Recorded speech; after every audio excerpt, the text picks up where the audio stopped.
It's a big weekend for the scientists and engineers here at NASA's Jet Propulsion Laboratory in Pasadena, and for some Santa Clarita Valley residents in particular. You see, a number of them are involved with, and in one case in charge of, getting the Phoenix Scout to Mars this coming Sunday afternoon, just before 5 o'clock. Now, the Phoenix is a stationary lander. If you remember the Mars exploration rovers, well, they were rovers and they roved around the planet. In fact, they landed in 2004. They were supposed to last for 3 months and they're still going. This is a stationary lander. It's going to land near the northern polar region on Mars, and it's got a robotic arm that's going to dig down into the ice, which is very close to the surface in the northern polar region. It's got instrumentation. It's going to analyze the ice that it digs up and also analyze some of the soil that it digs up to determine whether this region of Mars could have supported and still could support life. Now, first, we're going to check in with Barry Goldstein. He's the project manager. He's in charge of the whole shebang, from design to getting the craft there on Mars. And by the way, he lives in Stevenson Ranch. We launched Phoenix on August 4th, 2007, and as you can see from the video of our trajectory, we don't take a direct route to Mars. As of today, we've traveled 419 million of a total 422 million miles anticipated exactly for our journey. As of now, we are 167 million miles away from Earth, and when we get to Mars on Sunday, we'll be 170 million miles away from Earth. Before we get to Mars, we are traveling at about, relative to the surface of Mars, about 6,100 miles per hour. We accelerate to about 12,600 miles an hour when we separate the cruise stage 14 minutes before touchdown. At about 7 minutes after cruise stage separation, we enter the Mars atmosphere. At this point, we are now heating the heat shield up to 2,600 degrees centigrade. We take out 99% of the energy of the incoming vehicle through the next 4 minutes going through the atmosphere, and about 90% of the entry velocity, such that by the time we finish using the heat shield, we're traveling at about 1,100 miles per hour, at which point our parachute deploys, and the parachute deploys at approximately Mach 1.5. About 15 seconds later, if the video catches up, the heat shield will deploy, will separate from the vehicle. This is obviously in real time. Once the heat shield deploys, that's when we turn on our landing radar. Our landing radar is our first lock, our first physical measurement of where the ground is. Before that, we use all of our simulation and all of our analysis and navigation. We separate from the back shell. We're now at about 125 miles an hour, and we have locked on the surface, and we use our propulsive descent engines. There are 12 68-pound engines that are pulsed to vary the position and vary the attitude of the vehicle as we come down to the surface. Not shown in this vehicle, but undoubtedly what we expect is we'll be kicking up a significant amount of dust as we land. We touch down at approximately 5 miles per hour. So over the past 5 years, we've been testing, we've been analyzing, we've been simulating all the activities for this one 15-minute critical event that's coming up this coming Sunday. So, Barry, we're 3 days away. Let me see your fingernails. Come on, let me see. Some of them are still there. Some of them are still there. Not too bad. Not too bad. Yeah, how are you feeling now? It's the end of 5 years of very long, hard activity, and it's coming to an end. I feel confident we've done everything we can. Obviously, the anticipation is there. The nerves will get greater and greater as we get closer to touchdown, but feeling very good about everything and the way things are turning out and the way the team's performing. Now, I think those who do the counting, at least in the press kit, it said that only 5 of 13 landings have been successful on Mars. That's not a good record. No, it's a very difficult thing to do. Those results are emblematic of a very difficult task, and we are all conscious of that. We're very humble. As well as things have been going and as well as the vehicle's performing, we are very, very nervous about those last 14 minutes. And it's been more than 30 years since anybody has landed anything anywhere, except on Earth, under its own power. I mean, Mars exploration rovers, they had the airbags. This thing, I guess, well, it's been since the 76, 77 Viking landers that we've tried it this way under its own power. Why are we going back to that? Well, there's one fundamental problem with airbags as a terminal descent stage for landing on Mars, and that is that they're limited in the amount of mass that you can deliver to the planet. If you look at the mass that we actually delivered for Mars Exploration Rover, it was approximately 170 kilos. For Phoenix, we're delivering about 350 kilos of payload to do science on this planet. What ends up happening is as the vehicle that you deliver gets bigger and bigger, the outer envelope of the airbags get bigger and bigger, and therefore their percentage of the total mass that you're delivering to the planet get bigger and bigger. At some point, it's impractical, and at another point, it's just downright impossible. So did you go back and talk to those guys who were involved 30 years ago? Yes, we did. As a matter of fact, one of the people who were involved 30 years ago was part of our review board all the way through. Is that right? Yes. Now, is there any difference between the way you're landing this now and the way they landed the Viking 30 years ago? Yeah, there are a couple of very big differences. The first thing was on Viking. Actually, Viking was an orbiter and a lander. And so what happened was the vehicle actually went into orbit around the planet, and they decided what day they wanted to deploy the lander and land on the surface. And therefore, they could choose when they're going, and also they're coming in relative to the surface of Mars much slower than we are. So that's the first big difference. The second big difference has to do with the terminal descent with the thrusters. The Viking engines were throttled, which means they could vary the intensity of the thrust dynamically up and down. What we do on Phoenix is we have 12 descent engines, and each one of those engines has a 68-pound thrust capability. But 10 times a second, we turn them on and off. Not always on and off, but we have the ability to turn them on and off 10 times a second. So what we do is we effectively vary the thrust by varying the amount of time each of the thrusters are on. And so we can then control the attitude of the vehicle as we descend. 3 days to go. What are you going to be doing these next 3 days? Oh, not much sleeping, that's for sure. Next, we're going to check in with two more Santa Clarita Valley residents who are on the navigation team. They've had to figure out how to direct this spacecraft through hundreds of millions of miles of space so that the lander can hit the exact spot where it needs to be on the surface of Mars. My name is Bezat Raoufi. I've been working as a senior member of technical staff or technical engineering here at the Jet Propulsion Laboratory since July 1st, 1998, so I'm coming up to my first decade of working over here.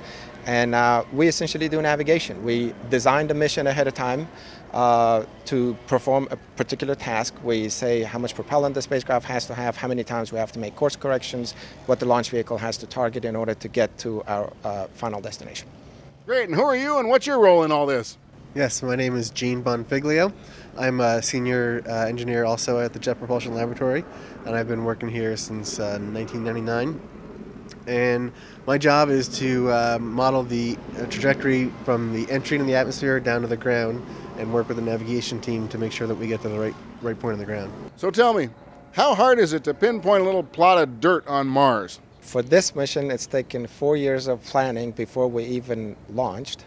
And then it's taken 10 months of en route, continuous monitoring, and fine-tuning our plans, fine-tuning the way we design course correction maneuvers, and a team of, I don't know, about 100 or more people all working together in order to make it happen. How big is that little patch of dirt on Mars that you have to hit? The patch on the ground is about 100 kilometers by 20 kilometers, and in miles that would be about, I suppose, 60 miles by 12 miles. So it seems perhaps rather large, but it's about the distance from Santa Clarita to Anaheim, say. And considering how far we've come, it's a small region in the sky to eventually hit, on the ground. And you can't you can't miss. If you enter that Martian atmosphere a little bit too late or a little bit too early, you're going to miss that little plot of dirt. That's very true. That's why timing is very important, because remember, Mars is moving in its orbit around the sun, so if we're late or early, we're not hitting Mars, we're hitting somewhere before it or after it. But also, Mars is spinning under us, so if our time is off, instead of hitting, let's say, the spot we're going, if we're, say, a minute late, Mars has rotated, about a minute's worth of rotation under us, so we're going to be hitting some other point. We have to hit that time, the entry, target entry time by, I believe it's like 1.5 seconds, with one standard deviation, or the expected about 1.5 second uncertainty we can tolerate. Mm-hmm. Prediction is the big game here, in trying to predict how the sun, Jupiter, and all the other planets in the solar system are pulling you, but also looking at what the solar wind does to you. It's like, sailing on the sea. Solar wind pushes you, so you also try to predict that and predict which side of the spacecraft is facing the solar wind, which affects how it's pushing you. So all of those are mathematical modeling of how the spacecraft gets pushed around, literally. And we try to model that and predict that and guessing where it's going. And then when we predict and we realize based on that prediction we're missing our target, we execute our course correction maneuvers that will eventually get us to that patch on the ground. Right. Now, Gene, describe for me your role in getting it there. Right. So actually, Bazad and I work quite closely together in getting it there. He designs the maneuvers to get us on the right course, and I tell him where those maneuvers will put us on the ground, specifically at Mars. And so the two of us kind of iterate back and forth to come up with a maneuver design that will enter the atmosphere in the right location and hit the correct point on the ground. So I model the trajectory once it enters the atmosphere at 125 kilometers up, which is about 72 miles up, down to the ground. So I model that part of the trajectory. It's not like you just shoot it off and wait for it to get there. You actually don't exactly shoot it directly at Mars. Tell me about that. The reason for not shooting straight at Mars is planetary protection. What we don't want to happen is to carry our own germs from Earth. Some people have called it scum of the Earth. We don't want to take that to Mars. So what we do, if you imagine the launch vehicle has 3 stages, and when the third stage separates from the spacecraft, it's essentially following the exact same trajectory wherever the spacecraft is going. So if we target Mars, that means the third stage is also going to the same place, with the difference that we have no control over the third stage. We have control over the spacecraft. So that increases the odds that the third stage might hit Mars. And third stage is not as clean as the spacecraft itself is. We take there's a lot of effort going into cleaning the spacecraft so that it won't carry too many germs. So in order to prevent this third stage hitting, what we do is that we aim at a spot about 450 to 500,000 kilometers.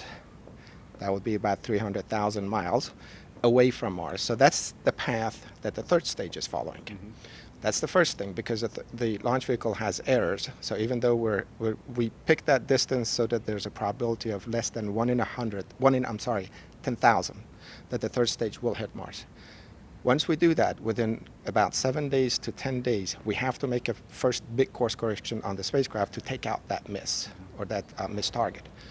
And that's the first time, and then we have 6 planned trajectory correction maneuvers that gradually hone in or target or zoom in on where we're going.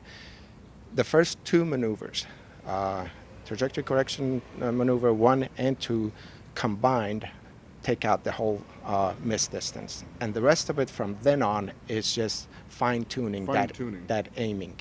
The reason we combined 1 and 2 is that if we weren't going to do that, we would have required a lot more propellant on the spacecraft. So we're essentially optimizing the combination of the first 2 maneuvers in order to take out that 450 to 500,000 kilometer misaiming, or deliberate misaiming. So then it gets to Mars, it hits the atmosphere, it gets slowed down by the friction, and then the parachute deploys. Now, isn't the parachute going the same direction as the spacecraft? How do you make sure that the parachute doesn't end up like covering up the spacecraft? Sorry. Yes. The lander, I should say. Right. So what happens is we're on the parachute for a period of time. I suppose it's a couple of minutes, and then once we separate from the spacecraft, the flight software determines whether or not they need to adjust their terminal descent to account for the fact that the spacecraft the parachute could fall on top of you. So built into the flight software is this logic to essentially give the lander horizontal velocity that will eventually be taken out further on, as we get closer to the ground, and that horizontal velocity will move us away from where the parachute will fall down. So they call that the BAM maneuver. It stands for the back shell avoidance maneuver, because the parachute is still attached to the back shell, and so that maneuver will basically ensure that we will not land where the parachute lands. So it's not coming just straight down. It's Right. It's having commands that actually move it, but you're not sending those commands in real time. Right, that's right. That's all built into the flight software. And we could be coming straight down, or we could have some small horizontal velocity. And the biggest problem is if we are going straight down, that once you separate from the parachute, it will also go straight down, especially if there's no winds, right?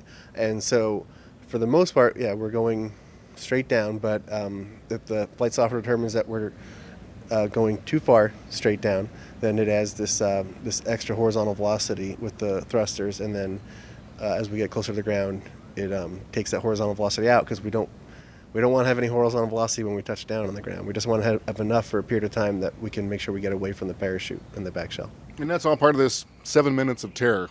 When you can't communicate with the vehicle, how long does it take to get signals back and forth to Mars? Right. The one-way light time is 15 minutes. So if to get information from the spacecraft, and then if we wanted to send it back, it's approximately 30 minutes on that order. So it's just, since, as you mentioned, we enter the atmosphere and 7 minutes later we're on the ground, it's just impossible to communicate with the spacecraft, and everything's just happening way too quickly. And so everything has to be programmed in the flight software. It has a sequence. It knows what it has to do. Once it measures that it has a certain velocity, it knows that it has to deploy the parachute, or reaches a certain acceleration, it has to deploy the parachute. It has timing events to know when to separate from the heat shield, when to open its legs, when to turn the radar on, and then it also has logic to determine when it needs to separate from the back shell and start firing its thrusters to slow itself down for the final descent. And all those different kinds of commands, all those mathematical equations, those are the kinds of things that you guys design. I was going to defer that to you. You're the EDL guy, so. Right. So the EDL systems team, which I work with them, as well as the navigation team, we analyze the trajectory. We look at the timeline. We know what kind of loads the parachute can take, and there's all kinds of information that comes into it, and that works down to a final design of the logic that we put into the flight software as to when we need to separate, when do we need to do different things to get down to the ground. So there's lots of math, people's calculations, people's tests, a lot of testing to know what kind of loads and heating we can withstand. You kind of have to go to school for this stuff. What if kids are out there watching and they gee, that sounds fun, I'd like to do that, what advice would you have for them? Study hard. Make sure you are good in math and science. Math particularly is what builds the background so that you can go through 4 years of engineering school. If you're going to come to a place like JPL, it would certainly help to have a master's degree, and it would be wonderful if you have a PhD degree. That just increases the odds. That tells the people here you have the right background and the right understanding of mathematics in order to model the physical events in this universe, especially our solar system, so that you can understand how spacecraft fly, how they move in space. And where'd you go to school? I went to school at Purdue University in West Lafayette, Indiana. You came here a little bit farther away than that. I grew up in Iran, about halfway around the world, and what got me interested in space was essentially, literally, watching Neil Armstrong step on the moon and walk on the moon. And ever since then, I thought, I want to be involved in space. And going to Mars actually was my dream, so I'm working on Mars missions. Do you guys expect to be walking on Mars one day? That is the long-term plan. We are planning on building a space base on Mars. It may be a little farther away than we thought 10 years ago. It just costs a lot more, and it takes more preparation. So it may take a little longer than initially expected. But yes, eventually, yes. So you've lived in Santa Clarita a little while. Where you have family? Where do your kids go to school? I am married. I have 2 kids, one 9.5 years old, the other one 7 years old. They both go to Bridgeport Elementary School. One is in the 4th grade, the other one is in 1st grade. What about you? I have 4 kids, but they're all under 4 years old, including a new set of twins that are 2 months old. So my kids don't go to school yet. What do you do with them for fun? Try to get them to calm down. Besides getting them to study math, what do you do with your kids? They both play soccer. In the summers, they both take swimming classes. They've played basketball as a part of Santa Clarita sports program. These are city programs, which is one of the major reasons we went to Santa Clarita, because they have so many things for kids to do. We don't get bored. There's so many. My wife drives around all day long, taking my two boys from this game to the other game, to school, to extra classes at school, and also personal classes for my boys, so they won't forget how to speak their parents' mother tongue. Tell me, I guess the nail biting time is coming up here. Now, what are going to be your responsibilities these next couple of days? We had just looked at where the spacecraft is going yesterday. Based on yesterday's prediction, it seemed like we wouldn't have to do any more course corrections. Also, I need to mention that our 6th course correction is coming up. We did the 5th one last Saturday night local time. The 6th one is this Saturday night, 7:30 p.m. Based on yesterday's prediction, we wouldn't have to do anything, but the prediction today changed. We're moving about another 5 kilometers away from our intended target on the surface. We're almost on the hairy edge of, do we do the 6th course correction or not? If it moves at all again tomorrow with tomorrow's course correction, which would be the last time we update that prediction before we actually have to design the 6th course correction to be executed on Saturday. If it moves again, it is very likely we're going to have to do a TCM 6 course correction. And so that's between now and then. I'd be constantly looking at where the orbit determination prediction says we're going. Gene is going to run it down to the ground and tell us how far away we are from the target. Based on that, the project will make a decision whether we're going to execute TCM 6 or not. We will design it. We will continuously design as predictions are updated. We design maneuvers, and the project will pull the trigger on whether we're going to execute them or not. So we'll be busy doing that between now and Saturday night. And what will you be doing as it approaches? Well, actually, the bulk of my job right now is to estimate or assess the safety of the landing region that we're headed towards, so I can let the maneuver team know whether or not we're going towards a safe region or not, and the project then can determine whether or not they want to do that 6th course correction. So most of my time is spent running simulations down to the ground, seeing where they land, assessing the probability of landing in safe regions, probability of landing in not safe regions that are not safe, and then reporting that information to the project. We've spent quite a bit of time over the last year and a half assessing our landing site. We've had Mars Reconnaissance Orbiter take images with its very detailed imager called HiRISE. And so actually we know in our landing site where all of the big rocks are, because this imager can take images with I think 30 centimeters per pixel. So any rock that's, say, 1.5 meters or larger, we know exactly where it is in our landing region, and so we can make an excellent assessment of which regions are very safe and which regions are less safe. And so all of this feeds up into, essentially, like I said, a probability of having a safe landing. And I think Barry Goldstein mentioned that this time, as it's coming down, it's going to be, something's going to be sending those signals so that it knows what's happening as it comes down. Is that right? Right. During the entry, descent, and landing, the spacecraft will be sending telemetry to the orbiters, as well as to the facility in Green Bank, which I guess they have a large telescope.